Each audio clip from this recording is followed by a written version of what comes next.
Muy buenas tardes tengan todos ustedes. Vamos a trabajar el día de hoy sobre las convenciones culturales de la UNESCO. Este material ha sido tomado en su totalidad del módulo 1 de la aplicación de la conservación sobre la protección del patrimonio mundial del Programa de Desarrollo de Capacidades para el Caribe de la UNESCO. Pues lógicamente tenemos que empezar indicando qué es la UNESCO. La UNESCO es la Organización de las Naciones Unidas para la Educación, la Ciencia y la Cultura. Prácticamente es un organismo especializado de las Naciones Unidas y surge como resultado de la Segunda Guerra Mundial.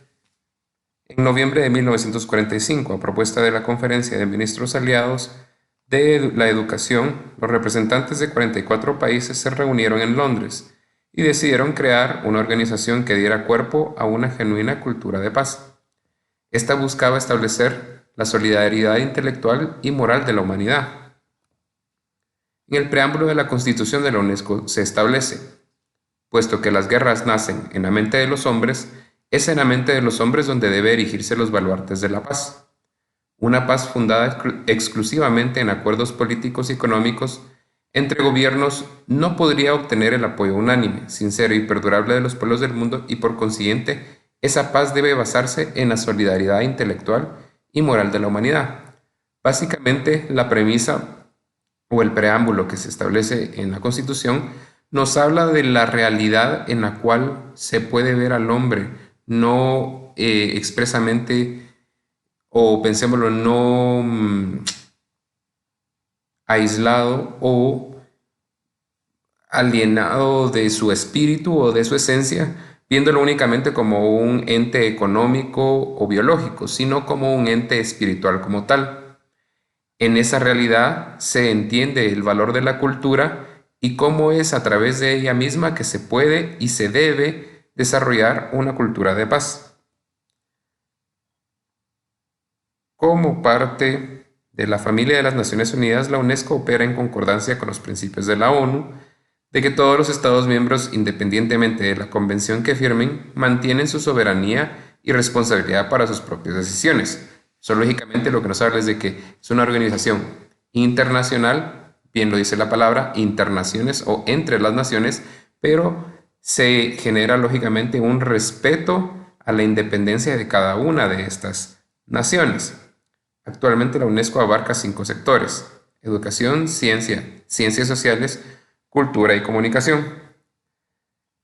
Los gobiernos, de alguna manera, buscaron que estos 5 sectores pudieran ser abarcados, pues los consideraron importantes como diferentes frentes para desarrollar a partir de ellos las diferentes políticas para su trabajo. La Constitución entró en vigor el 4 de noviembre de 1946 y en la actualidad pertenecen a la UNESCO 199 Estados miembros. La UNESCO ha promovido la aprobación de varios tratados o convenciones internacionales.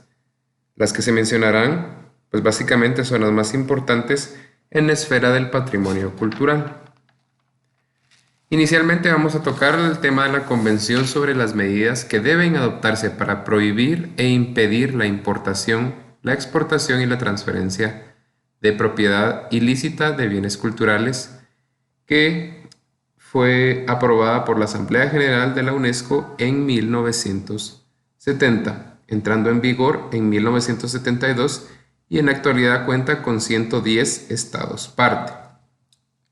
Esta convención tiene el propósito de establecer un sistema de cooperación entre los estados con vistas a garantizar la protección de los bienes culturales nacionales contra la importación, exportación y la transferencia ilícita de propiedades. La convención regula las restituciones de bienes patrimoniales pertenecientes a una amplia gama de categorías en el artículo 1. Lógicamente, para hablar sobre los temas de importación, exportación y transferencia de propiedad, había que inicialmente establecer qué se iba a considerar patrimonio o bienes culturales, por lo cual en el artículo 4 se definen los bienes culturales nacionales como bienes culturales que se encuentran en el territorio nacional. Esto podríamos hablar de todos los bienes que se encuentran en cada uno de los países, tanto mueble como inmuebles, los bienes culturales adquiridos mediante misiones arqueológicas, etnológicas o de ciencias naturales, con el consentimiento de las autoridades competentes del país de origen de tales bienes. Lógicamente, se toman en cuenta todos los tipos de trabajos a nivel arqueológico, etnológico y también toda la recabación de información eh, en expediciones también, sobre todo en el tema de ciencias naturales, suelen suscitarse o se suelen llevar a cabo diferentes expediciones justamente para poder obtener y estudiar especímenes de diferentes organismos. Siempre se hace la salvedad de que debe haber consentimiento total de las autoridades competentes del país de origen de tales bienes. Esto justamente para evitar a toda costa el tráfico ilícito o cualquier tipo de transacción o transferencia ilegal de estos bienes. Luego los bienes culturales objeto de intercambio libremente acordado. Esto se lleva entre organizaciones, tanto estados como organizaciones no gubernamentales, que pudieran ser museos o cualquier tipo de organización privada.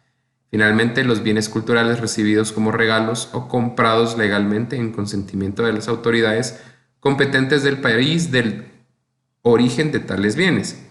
Claro que entonces se tenían que también incorporar a la legislación o tomar en cuenta todos los casos en los cuales sí va a haber una transferencia de bienes de un depositario al otro, pero pues claro, hay muchísimos casos o situaciones en los cuales este tipo de procesos son completamente legales.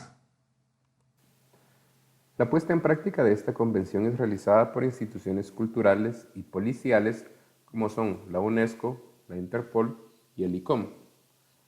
Vamos a desarrollar brevemente cuáles son las características principales de cada una de estas organizaciones. La UNESCO pues ya la desarrollamos ahora y vamos a entrar entonces a desarrollar sobre la Interpol. Básicamente la Interpol es la Organización Internacional de Policía Criminal. Es una organización intergubernamental que cuenta con 194 países miembros. Para su funcionamiento, esta organización facilita el intercambio y acceso a información sobre delitos y delincuentes, así como apoyo técnico y operativo de diversa índole. La Interpol está conformada por la Secretaría General, que es la encargada de coordinar las actividades diarias dirigidas por el Secretario General. Está formada por las oficinas centrales en Lyon, Francia, un complejo mundial para la innovación en Singapur y varias oficinas satelitales en diferentes regiones. Luego está la Oficina Central Nacional. En cada país, pues prácticamente se encuentra una oficina y actúa como punto de contacto para la Secretaría General y otras OCNs, que serían otras oficinas centrales nacionales, perdón. Las OCNs están dirigidas por funcionarios de la Policía Nacional y normalmente forman parte del Ministerio del Gobierno responsable de las actividades policiales. O sea que prácticamente de los Estados miembros, cada una de estas naciones cuenta con una oficina central nacional que va a estar reportando y teniendo contacto directo con la Secretaría General, pero estos van a estar conformados por personal usualmente de cada una de las diferentes naciones.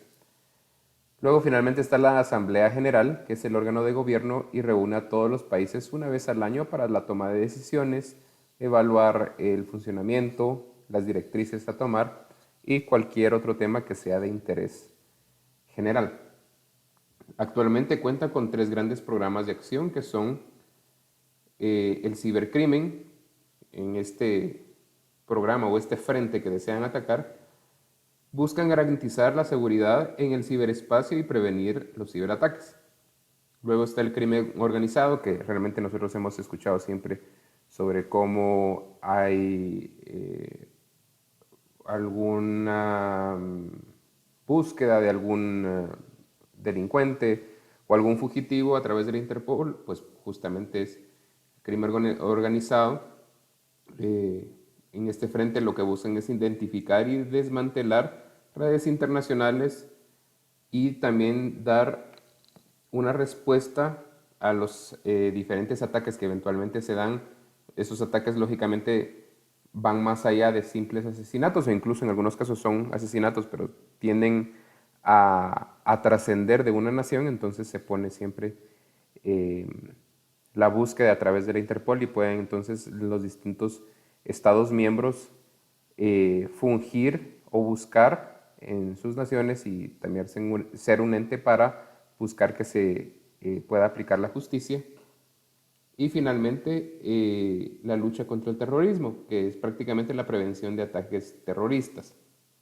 Se trabaja a través de un modelo de operación enfocado en manejo de información policial, soporte forense, análisis criminalístico, proyectos especiales, innovación, entrenamiento y capacitaciones, centros de coordinación y también buscando siempre el soporte en la investigación de fugitivos. La conexión y comunicación a todos los países miembros en un sistema de comunicación es vital y es justamente en lo que se basa justamente la Interpol. No solo es la ejecución o la búsqueda, sino la red oficial de información que se puede tener en todos estos países. La comunicación, acceso a bases de datos y servicios en tiempo real, como la localización, son de suma importancia porque ya no es una cuestión de que de pronto vieron en tal lugar o en tal país hace un par de días a fulanito, a sutanito o a cualquier delincuente, sino que en tiempo real se pueden establecer y lógicamente identificar localizaciones de presuntos fugitivos o de verdaderos fugitivos y poder generar acciones para poder capturarlos a ellos. Pues lógicamente la hiperglobalización genera una transformación de nuestra realidad. El ritmo de vida, las transacciones y las relaciones y los delitos, entonces necesitamos el apoyo internacional y cooperación para que la justicia se pueda aplicar de una manera efectiva, porque realmente ya la policía de una sola nación pudiera quedarse corta, entonces justamente para este tipo de temas es que viene tan a colación poder contar con una organización como es la Interpol. Finalmente, entonces, entramos a platicar sobre el Consejo Internacional de Museos, o ICOM, que es una organización internacional de museos y profesionales de los museos cuya finalidad es investigar, perpetuar, perennizar y transmitir a la sociedad el patrimonio cultural natural mundial, presente y futuro, tangible e intangible. El ICOM es una asociación de miembros y organizaciones no gubernamentales que establece estándares profesionales y éticos para la actividad de los museos. En algún momento, pues lógicamente no existía esta organización y se vio la necesidad, pues lógicamente diferentes museos van a tener diferentes directrices y hay mucho de lo cual todos se pueden aportar o aprender, pero también va a ser de suma importancia que se cuenten con una estandarización de las normativas, de los procesos y políticas con las que se manejan los museos. También funge como foro de expertos, hace recomendaciones sobre cuestiones relacionadas con el patrimonio cultural, promueve la creación de capacidades y avanza el conocimiento. El ICOM es la voz de los profesionales de los museos en el escenario internacional y por eso es de suma importancia y aumenta la conciencia cultural pública a través de redes mundiales y programas de cooperación. Actualmente cuenta con 44.686 miembros en 138 países, con 118 comités nacionales y 32 comités internacionales. Bueno, continuando entonces, el ICOM nace entre 1946 y 1947, también como resultado de la Segunda Guerra Mundial y la creación de la UNESCO. A lo largo del tiempo se ha ido desarrollando desde entonces, buscando ampliar el número de participantes, atender a las cambiantes necesidades de los museos en las diferentes latitudes y a lo largo del tiempo. Lógicamente, en el tema de museografía y de los museos, hay diferentes y una amplia gama de museos, pues lógicamente se abarcan los diferentes tipos de patrimonio y cada uno va a tener necesidades, tanto del tipo de material, tipo de conservación, también los aspectos antropológicos y sociales específicos que vamos a ver un poco más adelante sobre cómo se hace el manejo o en el momento que es necesario también llevar una colección a un otro lugar o cómo realizar, por ejemplo, la museografía de una colección en temas que fueran delicados, pues en general todo tipo de temas relacionados específicamente a los museos son tratados en el ICOM. Se han tratado pues también lógicamente temas de difusión de información para ir promoviendo o de alguna manera generando una, una red en la cual todos los profesionales puedan compartir su información y de esa manera toda la red de museos se vea fortalecida. También temas de conservación y restauración, medidas a tomar de robos, también temas de mejoras en la seguridad, manejo de desastres, entre otros.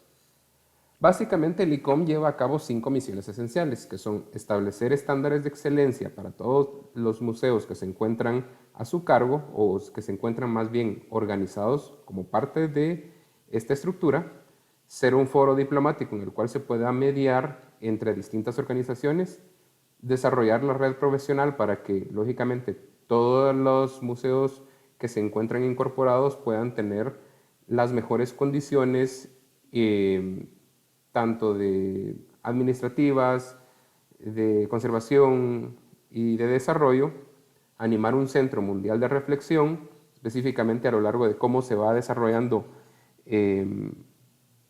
la historia, pensémoslo así, del desarrollo de los museos, las transformaciones en los criterios y la sensibilidad que se puede ir teniendo, y finalmente llevar a cabo misiones internacionales.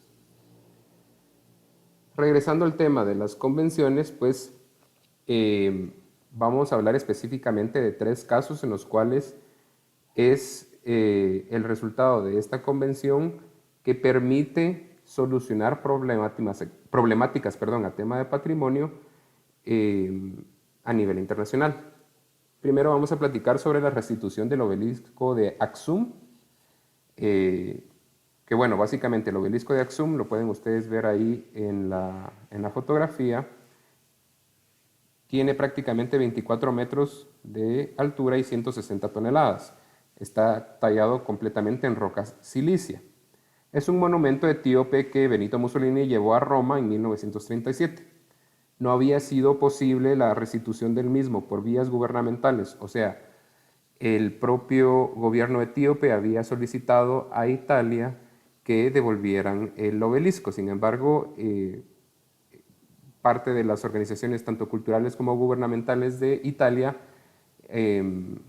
justificaban o indicaban de que realmente ya el obelisco era parte de la historia de Roma y era parte de la ciudad, que realmente es cierto, pero también fue llevado de una manera, llamémoslo así, entre comillas, o bueno, realmente injusta, porque fue prácticamente llevado en tiempo de guerra. Así que la UNESCO tuvo que intervenir y fungir como mediador para poder llevar a cabo este proceso que no solo es diplomático, sino también se tienen que evaluar todos los aspectos socioculturales que hay de por medio. Claro que hay pros y contras en cada uno de este tipo de casos. Por ejemplo, pues lógicamente el pro era llevar de nuevo la obra a su entorno original, que eso siempre va a ser una premisa de la cual tenemos que estar siempre conscientes. Las obras en general siempre van a tener sentido de acuerdo al entorno porque realmente es una expresión humana del entorno el cual nos está hablando, es prácticamente la obra, ya sea escultura, pintura, danza o demás. Fuera de ello puede sentirse completamente alienada, es como si estuvieran haciendo una procesión católica como las que hacemos ahorita en Semana Santa y se estuviera procesionando en medio de, no sé, de Nueva York. Entonces vemos que el entorno lógicamente choca por completo con la expresión del patrimonio, pero es porque es esa unión de entorno y del patrimonio lo que nos da la experiencia sensorial de la manifestación del espíritu humano. Entonces, lógicamente, correspondía la devolución del obelisco de Aksum a Etiopía. Ahora bien, ¿cuáles eran los contras que habían? Pues el estado delicado de la obra ya era considerado, bueno, pensemos de que aunque ahora hay una mejor y mayor tecnología, la pieza había sido ya manipulada cuando fue llevada originalmente a Roma, y también que la roca silicia pues no es como tan sencilla de llevar. Entonces el tema del transporte fue un tema delicado que se tuvo que ir trabajando poco a poco para poder dar una solución que fuera idónea, de poder llevar el obelisco sin dañar la pieza. También otro de los aspectos en contra que tenían era que Etiopía se encuentra, prácticamente ha sido un cese y continuación intermitente de los problemas de guerras civiles y demás. Entonces, el área de guerra siempre hace que este tipo de patrimonio sea considerablemente más vulnerable que en otro tipo de latitudes, como por ejemplo en Roma. Finalmente se transportó en 2005 y su reensamblaje se logró en junio del 2008, siendo reinaugurado el 4 de septiembre del 2008. Otro de los ejemplos en los cuales pues la convención tiene, digamos, aspectos a tomar en cuenta, pues estamos hablando del saqueo y de las prohibiciones, bueno, al final de cuentas del cuidado que se tiene que tener con el patrimonio y de cómo tenemos que evitar que hayan todo tipo de transacciones, saqueos o demás. Entonces, el saqueo de bienes del patrimonio cultural en Irak y Afganistán. Pues lógicamente vamos a hablar un poco sobre la guerra en Irak. Esta inició el jueves 20 de marzo del 2003 y terminó el 18 de diciembre del 2011. Esta fue desarrollada por la insistencia de Estados Unidos que el gobierno iraquí contaba con armas de destrucción masiva. Los aliados de Estados Unidos apoyaron, aunque se sabe que este enfrentamiento también fue prácticamente una continuación del conflicto del Golfo Pérsico por temas de petróleo entre Estados Unidos e Irak. ¿Cuáles fueron, digamos, los aspectos delicados a tomar en cuenta desde el punto de vista del patrimonio? Porque lógicamente no vamos a entrar en el obvio debate de que las vidas siempre van a ser muchísimo, van a ser siempre la prioridad en todo tipo de proceso humano. Pero en el caso de la guerra, pues lógicamente no fue una prioridad la protección de la cultura, era una guerra. También un aspecto a tomar en cuenta es de que el propio patrimonio se entraba de alguna manera considerablemente vulnerable por falta de protección previa, y eso es justamente resultado de la Guerra del Golfo. Posterior a la Guerra del Golfo, en 1991, la UNESCO trató de realizar inspecciones y proceder a los procesos de inscripción de todas las piezas patrimoniales, tanto muebles como inmuebles, pero se les fue negado el acceso, porque lógicamente habían recelos de por medio de tema diplomático. Los gobiernos también en esta área pues no han sido como los más abiertos a lo largo de las últimas décadas para interactuar, digamos, con las organizaciones occidentales. Y pues estas dificultades lo que generaron es de que el propio patrimonio se encontrara, pues lógicamente, pues sin ningún respaldo. Esto generó que se sucedieran saqueos a gran escala sin que hubiera mayor protección. Finalmente, platicaremos un poco sobre la destrucción de Palmira en Siria. El Estado Islámico, ISIS, es una organización terrorista paramilitar insurgente con naturaleza fundamentalista y yihadista. Nosotros hemos escuchado en las noticias en las últimas décadas sobre los diferentes atentados que en su momento han generado o han hecho. Parte de las acciones terroristas que han tomado como blanco la destrucción del patrimonio cultural. Se le especula la motivación que no es solo la teórica iconoclastía, que realmente sería pues la destrucción, pensemos, de cualquier tipo de templo u objetos que fueran considerados paganos fuera de su religión monoteísta, sino que funge también estas acciones terroristas de destrucción de monumentos como acciones representativas de humillación y sometimiento, así como generación de tráfico ilícito, para generaciones de fondos. Entonces, la idea de ellos no solo es destruir por destruir, de decir que su Dios se encuentra en contra de este tipo de representaciones paganas y que están ellos formando parte de la Guerra Santa, sino que también está el mensaje tácito o el mensaje subliminal de decir: nosotros estamos destruyendo todo lo que para ustedes es valioso. Eso lógicamente deja una sensación de frustración, de impotencia, y también se sabe que, entre comillas, destruyen porque es pagano, porque prácticamente este es el templo, el que vemos en la fotografía, es el arco del templo de Baal. Pues de alguna manera, lógicamente en otro contexto y en otro momento de la historia, sirvió para ritos considerados paganos por ellos, pero también entonces lo que en algún momento se ha especulado es de que también ellos han aprovechado a tomar piezas, saquear el lugar y luego bombardear para destruir, porque entonces después se puede decir: ah, bueno, se destruyó todo, no quedó nada, destruimos todo, pero de alguna manera se aprovechan de que hay todo un mercado negro en el cual pueden vender todas estas piezas. Entonces se hacen de fondos, destruyen el lugar, que realmente es su pura gana, y también mandan todo el mensaje subliminal que les comentaba.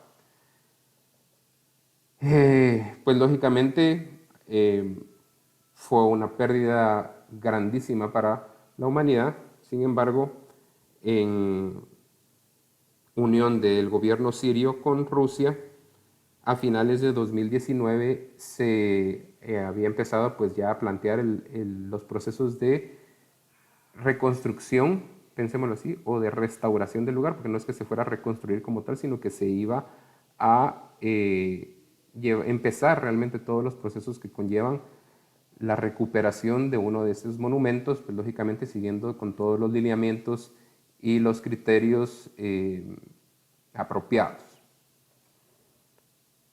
El mercado del arte pues ha ido creciendo a lo largo del tiempo, y esfuerzos como estos convenios son el frente específico para evitar la explotación ilegal del patrimonio, porque, como bien les comentaba, así como lo vimos tanto en el caso de Irak y Afganistán o en el caso de Palmira, en el momento de estar en guerra, pues lógicamente la destrucción de estos lugares se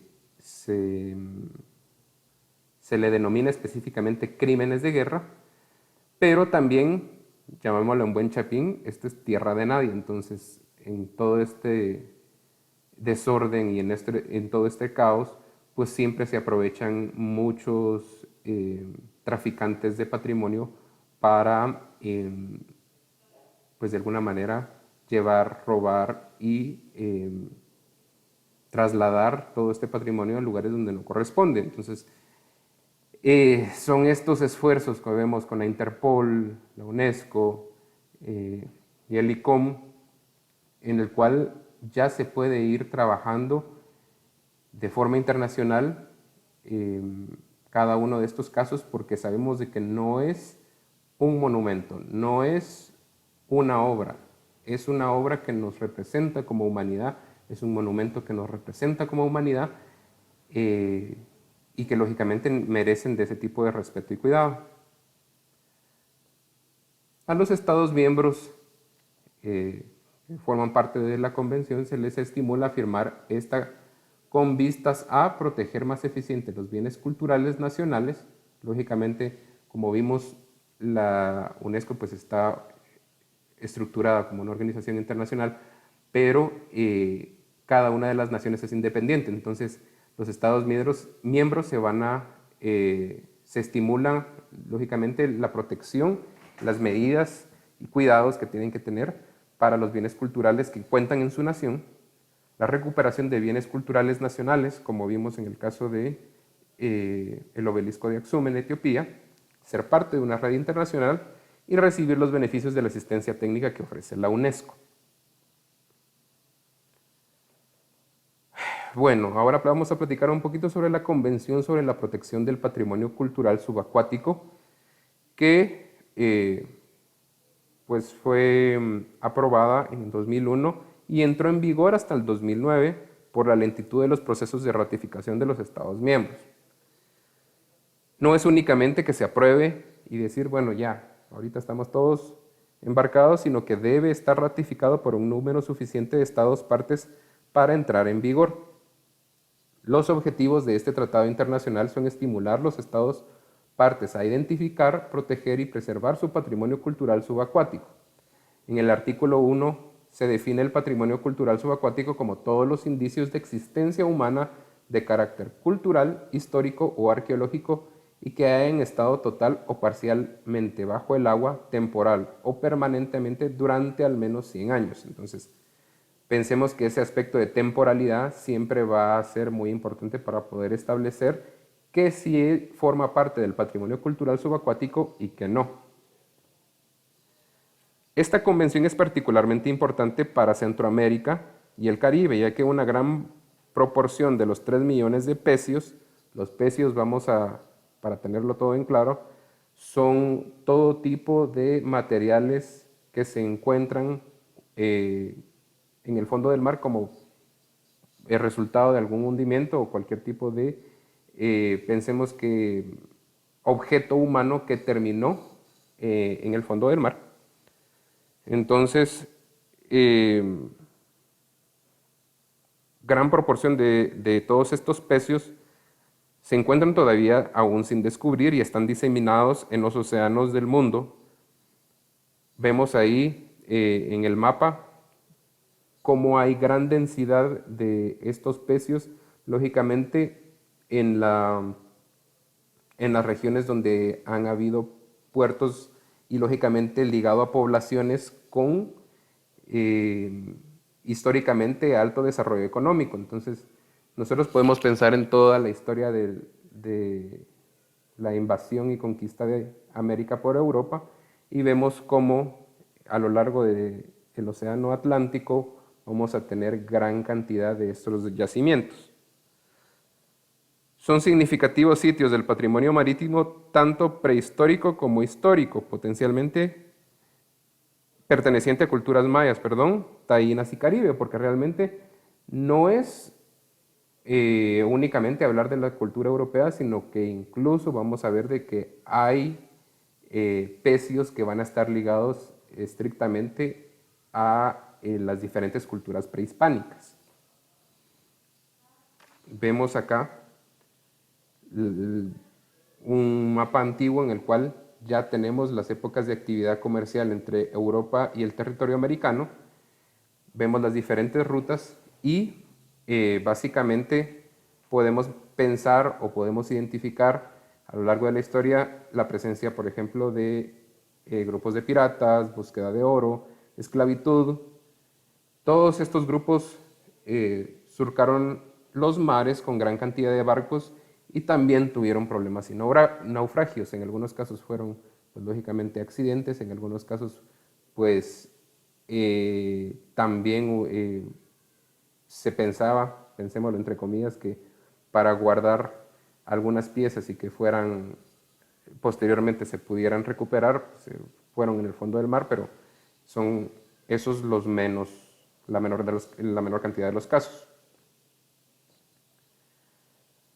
Nuestras tecnologías han facilitado el acceso del patrimonio subacuático, sin embargo, este todavía se encuentra en peligro debido a pues lógicamente la escasez de recursos no solo es de los recursos físicos, sino que vamos a tener la escasez, por ejemplo, de marcos legales que delimiten específicamente de quién pertenecen o a quién pertenecen, perdón, los objetos de acuerdo al origen, de acuerdo a el territorio acuático en el que se encuentran. Pues, lógicamente todavía hay aspectos,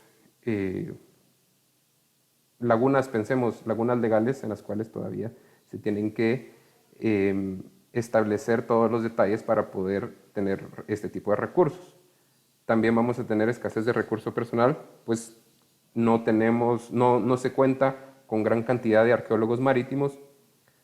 También vamos a tener una escasez de políticas y de técnicas de conservación y restauración. En el caso del patrimonio marítimo es sumamente delicado, al igual que todo el patrimonio arqueológico, porque en el momento de sacarlo, pensemos en el patrimonio arqueológico, en el momento de generar una excavación, nosotros estamos sacando el material que se encontraba enterrado y este se encontraba a una temperatura, humedad y presión específica que van a cambiar en el momento que nosotros lo saquemos a la superficie. ¿Cuánto más sucede esto con todo el patrimonio que se encuentra en el fondo del mar, que se encuentra prácticamente hidratado, se encuentra con la presión que se tiene en el fondo del mar, con todos los organismos a su alrededor, los aspectos físico-químicos que se encuentran a su alrededor? Entonces, en el momento que se sacan, hay miles de aspectos delicados que todavía no se han podido investigar a profundidad como para poder establecer los lineamientos de tratamiento para los distintos tipos de patrimonio. También otro de los peligros que vamos a tener va a ser la duración y costo de las excavaciones, porque lógicamente es difícil, se necesita de equipo técnico especializado y también dependerá en el área en el que se encuentren, pues mientras más profundo esté, más difícil es y se necesita de equipo un poco más caro. También la disparidad en la existencia y aplicación de medidas de protección legal en los diferentes países, pues lógicamente, si pensemos que todavía sí, en muchos de nuestros países, si pensemos en Latinoamérica, no tenemos las mejores economías y estructuras estatales, el patrimonio siempre termina relegado y todavía sí, de todos los tipos de patrimonio, este es como el más difícil de llegar, entonces siempre termina siendo el último en la lista de prioridades, por lo cual ha sido considerablemente descuidado. Saqueo constante porque lógicamente siempre habrán personas inescrupulosas que aprovechando todas estas lagunas y contando con un poco de equipo van a trasladar y llevarse todo tipo de materiales que de alguna manera resultan una pérdida para nosotros como humanidad. Y finalmente el deterioro de los objetos recuperados, como ya les mencionaba, por criterios y tecnologías de conservación y restauración. Finalmente vamos a platicar sobre la Convención sobre el Patrimonio Inmaterial, aprobada en 2003 y que prácticamente entró en vigor hasta el 20 de abril del 2006. Como ya platicamos, no es lo mismo la aprobación de la convención a la puesta en vigor. Los principales objetivos de la convención como tal son salvaguardar el patrimonio cultural inmaterial, garantizar que se respete el patrimonio cultural inmaterial de las comunidades, grupos e individuos involucrados, elevar el nivel de concientización a escala local, nacional e internacional y brindar cooperación y asistencia internacional. Esta convención como tal fue de suma importancia porque fue de alguna manera el momento clave en el cual se pudo establecer y se pudo delimitar la importancia de todo el patrimonio inmaterial. Ahora, como ya lo vimos en clase, pues ya podemos identificar claramente el patrimonio material y el patrimonio inmaterial, pero en ese momento todavía había cierta ambigüedad de qué es material, qué es inmaterial, qué eran las danzas, eran costumbres, era parte del patrimonio o no. De alguna manera, esta convención permitió establecer una lista de 90 ejemplos sobresalientes del patrimonio cultural inmaterial. Entonces ya con eso fue un avance muy grande. Parte importante sobre esta convención fue la definición formal, finalmente, de parte de una institución como lo es la UNESCO, sobre cómo se establecería, se definiría y prácticamente se estructuraría todo lo que denominaríamos patrimonio cultural inmaterial. El patrimonio cultural inmaterial significan las prácticas, representaciones, expresiones, conocimientos y habilidades, así como los instrumentos, los objetos y artefactos, los espacios culturales asociados con los mismos que las comunidades, los grupos y en algunos casos los individuos reconocen como parte de su legado cultural.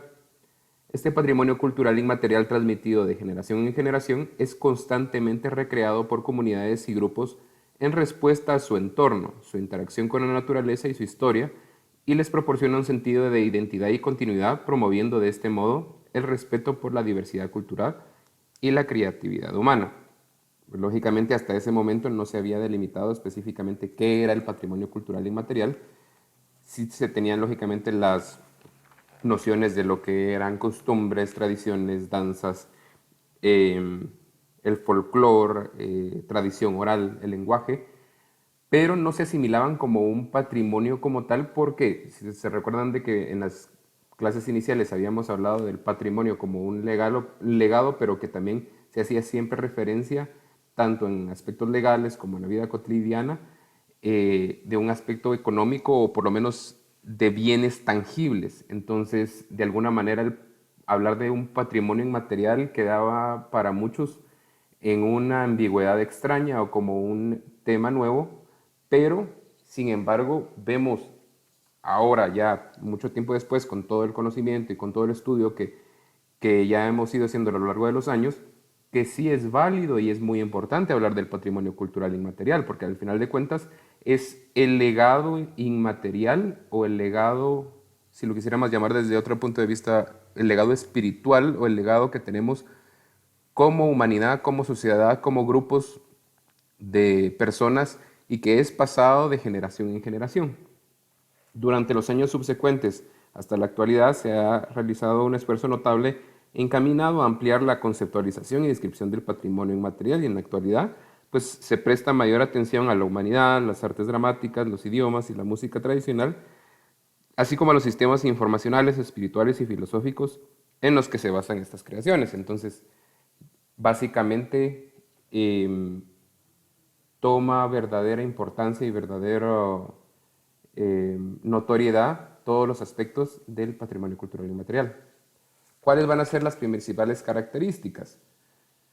Pues primero es que es a la vez tradicional y vivo. ¿Cómo así? Esos son los aspectos ya como complejos del patrimonio inmaterial. Es tradicional, sí, porque va a seguir una misma línea y una repetición de generación en generación, pero a lo que se refiere de vivo es que también eh, inevitablemente van a haber ciertas adecuaciones a lo largo del tiempo, no van a ser muy frecuentes porque la idea de que sea un patrimonio es que sea también hasta cierto punto inalterable a lo largo del tiempo, pero siempre es vivo, siempre va a reflejar la sociedad en la cual se está desenvolviendo. Entonces, si hay cambios sustanciales o grandes en la sociedad, digamos, en donde se suceden este tipo de, pensemos, de actividades o de tradiciones, pues lógicamente van a haber ciertos cambios a lo largo del tiempo. Sin embargo, se busca de alguna manera la inalterabilidad de el mismo. Se recrea constantemente y las comunidades y grupos lo transmiten de generación en generación. Bueno, de alguna manera esto es bastante sencillo de asimilar porque no es la recreación como tal, no es en estos casos no es una representación de algo que se sucede, sino que la tradición como tal se vuelve a crear. Por eso es que aquí les puse se recrea. Pensemos en la Semana Santa guatemalteca. Realmente vamos a ver que una salida de una procesión pues va a tener cierta línea y sale tal día y sale tal imagen y salen con tal uniforme, pero cada Semana Santa y cada vivencia y cada procesión que se hace año con año es diferente. Entonces hay una creación constante a través del tiempo porque la vivencia es el instante como tal, no es que se esté emulando algo pasado, no es como por ejemplo que ahorita un grupo de danza se pusiera a recrear, a representar o recrear danzas antiguas de Egipto. ¿Por qué? Porque ya no están vigentes, ya se perdieron y nosotros solo tenemos una vaga noción de lo que sucedió, mientras que, por ejemplo, el tema de la Semana Santa pues se vuelve a vivir y se vuelve a crear un instante único. El depositario de este patrimonio es la mente humana y el cuerpo humano es su principal medio de expresión. Recordemos que cuando hablamos de depositarios es como si habláramos entre comillas de dueño o la persona que tiene a su cargo o tiene en sus manos este patrimonio. Por ejemplo, en los pensemos, por ejemplo, en las personas que compran arte, pensemos en una pintura subastada, al final de cuentas, y que son obras cumbres de la humanidad, una pintura de algún artista famoso o renombrado, y que la pieza, pues lógicamente, sea representativa, o sea, parte de todo el conglomerado de patrimonio cultural.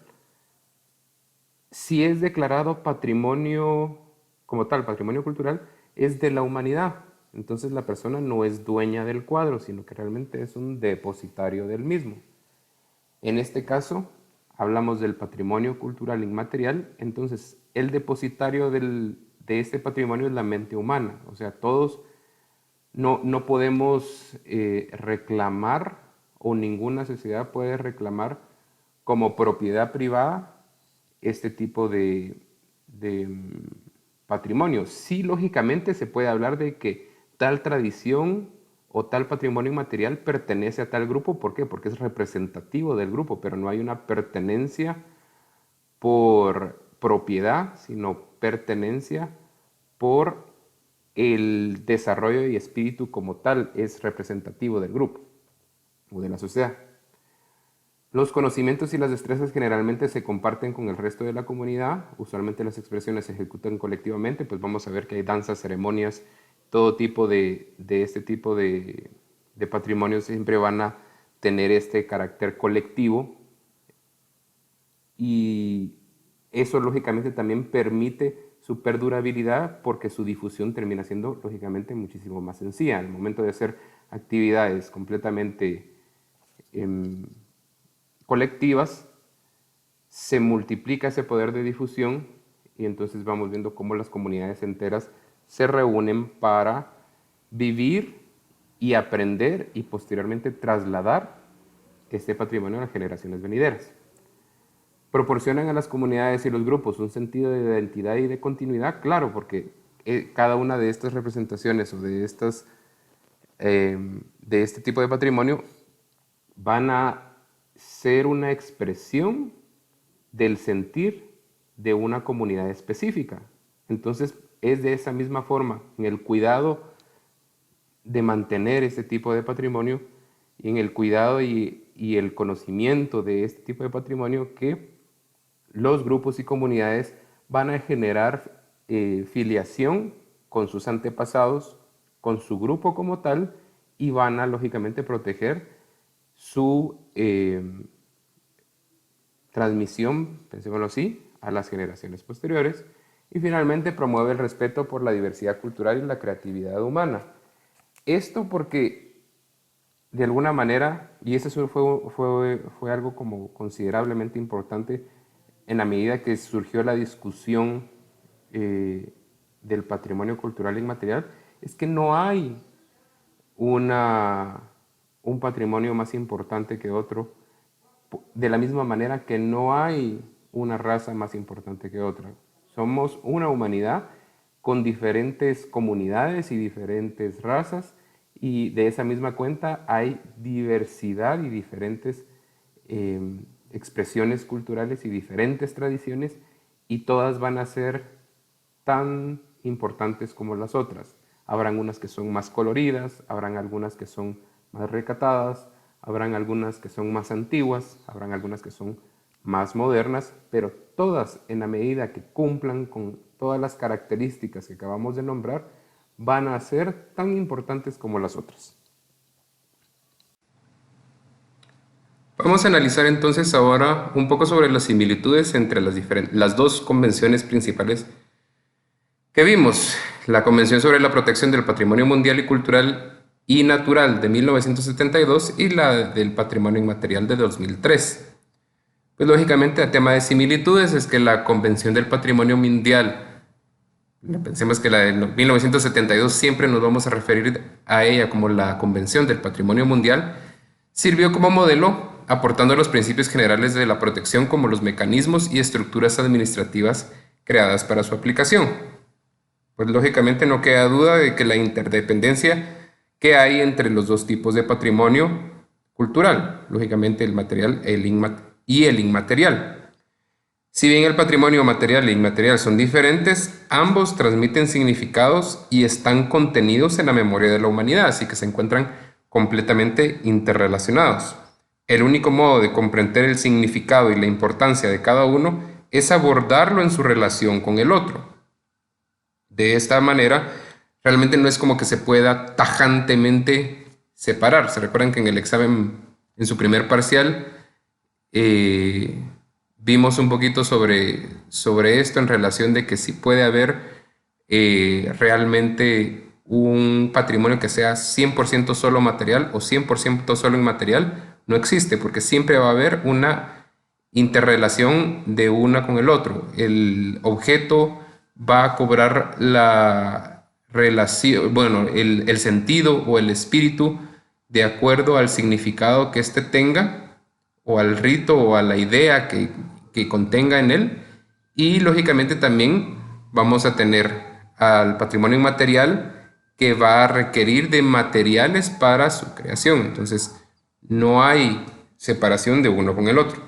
Se requiere de lograr la creación de un enfoque integrado para la identificación, protección y promoción del patrimonio material e inmaterial, por lo que todavía es necesario abordar políticas y una metodología científica para ese fin. Todavía no hay algo demasiado estructurado, demasiado bien formal, como que pueda abarcar de una manera un poquito más estructurada por separado cada uno de estos tipos de patrimonio. Vamos a hablar ahora entonces sobre las diferencias que hay entre las diferentes convenciones. Inicialmente vamos a hablar sobre la metodología para la elaboración de inventarios, que pues hay que... Realmente este es uno de los temas que va más ligados a la naturaleza de los dos tipos de patrimonio.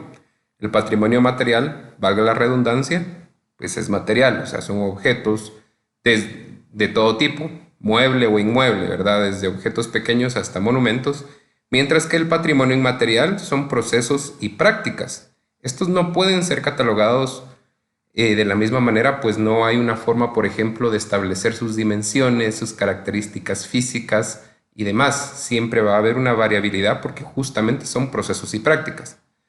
Tomando esto en cuenta, se han ido desarrollando metodologías de la investigación que permiten la catalogación de este tipo de patrimonio.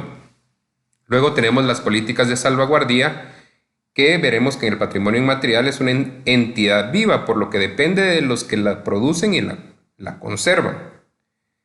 De esta manera no se pueden usar los mismos criterios y medidas legales para su protección que en el patrimonio material, porque no es lo mismo, por ejemplo, que alguien venga a hacerle pintas a un monumento a que y entonces se puede establecer que hubo ahí un delito y que hay una persona responsable y que entonces pues se va a eliminar esto del monumento y demás, mientras que en el patrimonio inmaterial es otro el contexto. Ligado a lo que vimos en el inciso anterior, son procesos y prácticas. Entonces es diferente el enfoque que se debe dar en las políticas de salvaguardia. Aquí en este caso van a ver, bueno, si tal tradición este año se modificó tal cosa, bueno, aquí sí pudieran hablar de que hay un error o pensemos que hay un cambio que pudiera afectar propiamente a este tipo de patrimonio, y entonces se toman las medidas para corregir. Pero entonces vemos que el enfoque es completamente distinto. Luego, el papel de las comunidades y los individuos. La Convención del Patrimonio Inmaterial se centra en las comunidades e individuos, pues son ellos los creadores del patrimonio.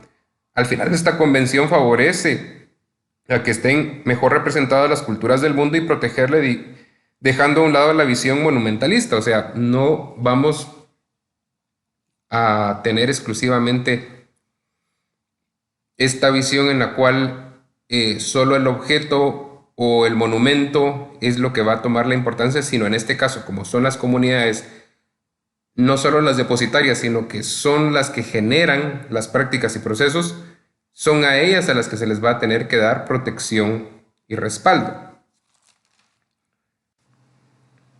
Luego, con el tema de la autenticidad, el patrimonio inmaterial es recreado constantemente.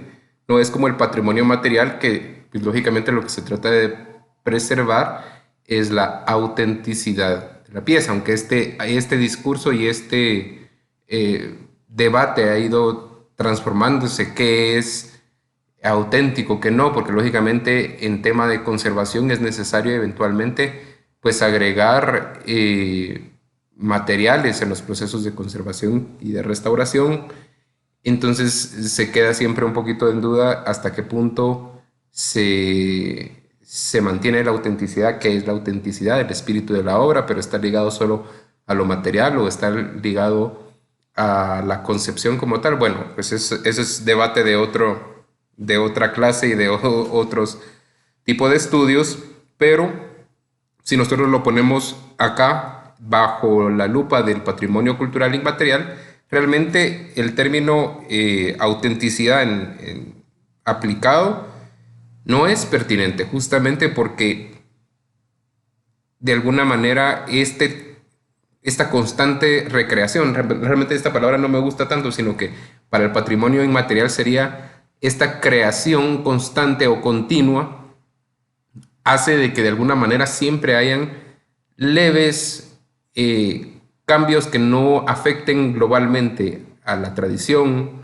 o al proceso como tal o a la práctica, pero que lógicamente no van a ser las mismas. Incluso si fuéramos completamente puristas y hay una danza que fuera pues patrimonio inmaterial, pues por sencilla norma de vida, ¿verdad? Envejecimiento, vamos a tener que ir reponiendo poco a poco los diferentes bailarines o danzantes.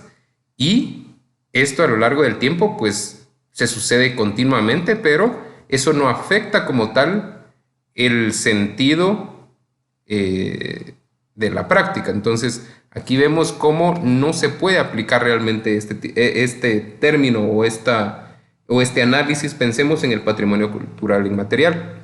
Finalmente, el valor universal excepcional, que, bueno, inicialmente lo vamos a definir como una importancia cultural y o natural tan extraordinaria que trasciende las fronteras nacionales y cobra importancia para las generaciones presentes y venideras de toda la humanidad. Por lo tanto, la protección permanente de este patrimonio es de capital importancia para el conjunto de la comunidad internacional. Esta es una característica que tiene que contar cualquier tipo de patrimonio para ser enlistado justamente como patrimonio cultural, patrimonio mundial, cultural y natural. Y pensemos que también la Declaración del Valor Universal Excepcional sirve de base para la protección y gestión del bien en el futuro. O sea, en el momento de que ya es declarado Patrimonio Cultural de la Humanidad o Patrimonio Natural de la Humanidad, pues lógicamente, ya sea la reserva natural o el monumento o la obra o la escultura, van a llevar cierto tipo de cuidados y cierto tipo de gestiones para que se pueda mantener y preservar este tipo de patrimonios. En el caso del patrimonio inmaterial, no es pertinente, nuevamente, por vamos a hablar específicamente de los dos términos, universal y excepcional. Cuando se refieren al valor universal es que no se puede ver desde la perspectiva nacional, o sea, es de interés para toda la humanidad. Y excepcional es que sobresale de ello. Ahora bien, en el patrimonio inmaterial vamos a contar con prácticas que son representativas específicas de regiones, comunidades o áreas. No es que no sean de interés para toda la humanidad, pero probablemente no sean pertinentes en el contexto de toda la humanidad. Sin embargo, son un reflejo de todas las facetas que tiene la humanidad. Es ahí donde vemos de que no podemos hablar del valor universal excepcional en el patrimonio inmaterial, pero eso no lo hace menos rico o importante. Pensemos, por ejemplo, en obras maestras de la región, porque realmente no hemos hablado de patrimonio cultural inmaterial. Vamos a mencionar la lengua, danza y música garífuna. Si lo vemos incluso, no es de un país, sino es de una región, porque realmente estamos hablando de la región que comprende a Belice, Honduras, Guatemala y Nicaragua. Y sin embargo, en toda esa área, el área de la costa del Caribe, vamos a encontrar las prácticas que son representativas o importantes y que lógicamente se van pasando de generación en generación, su danza, su música, su lengua y todo, digamos, el contexto que lo rodea, su cosmovisión, su gastronomía, todo esto van a ser parte de este patrimonio inmaterial y de lo que lo hacen importante. Finalmente vamos a hablar de la Convención sobre la Diversidad Cultural. Esta fue aprobada en el 2005 y fue puesta en vigor en 2007. Realmente es un poco similar a la Convención del Patrimonio Mundial de 1972 y la aprobación de este tratado internacional encaminado a la protección y promoción de la diversidad cultural, especialmente en los países en desarrollo, ha sido considerado una victoria moral en la larga batalla contra la globalización y por la preservación de la diversidad cultural de la humanidad. ¿Por qué? Porque en nuestra era globalizada, claro que pensemos en pro y contra, ¿verdad? El pro de que las fronteras nos han dividido cada vez menos. Hay una especie de, bueno, no una especie, sino de que hay un proceso de interculturalidad, porque por ejemplo, les aseguro que hace 150 años en el centro de la ciudad de Guatemala no habría sido tan sencillo comer comida china, por ejemplo. Uno tendría que haber ido probablemente a Asia o a las costas de Norteamérica, porque si no estoy mal es en el área de San Francisco donde llegan los primeros migrantes chinos a trabajar en el ferrocarril y justamente también a abrir los primeros restaurantes de comida china. Pero a donde quiero llegar es de que actualmente uno puede estar en el centro de la ciudad de Guatemala y hay comida china, comida española, comida mexicana, por poner un ejemplo de la interculturalidad ubicua que vivimos. Es bueno porque lógicamente tenemos lazos y nos estrechamos y nos empezamos a ver más allá de las fronteras, sino como toda una humanidad, pero es malo porque se va perdiendo un poquito la identidad de cada uno de los pueblos. Entonces, esta convención vino a ser como una especie de rescate para evitar de que nos volviéramos o el proceso de globalización nos hiciera ser una masa completamente homogénea, cuando aunque en naturaleza somos todos una humanidad, pero vivimos distintas facetas a través de las distintas razas, las distintas culturas y las distintas tradiciones que vivimos. La convención como tal se propone fortalecer la creación, producción, distribución y divulgación, acceso, disfrute de las expresiones culturales, tomando la forma de actividades, bienes y servicios culturales. La convención está dirigida a reafirmar el soberano derecho de los estados a trazar sus propias políticas culturales, porque no se quiere pasar por encima de la soberanía de cada uno de los estados, porque, como vimos desde el inicio de la conformación de la UNESCO, es una organización internacional, pero respeta la independencia de cada uno de los estados.